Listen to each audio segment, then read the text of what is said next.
உலை சுழன்று ஆடிட உலவுகின்ற நாதனே கோவலனே காவலனே ஸ்ரீ பார்த்த சாரதி.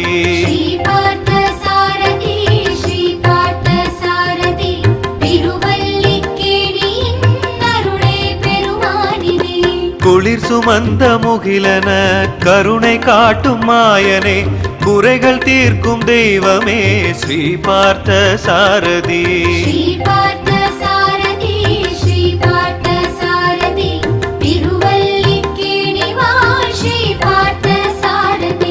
கோடி கோடி உயிர் படைக்கும் நான் முகர்க்கு ஈசனே கோலமாக ஆடல் செய்யும் ஸ்ரீ பார்த்த சாரதி.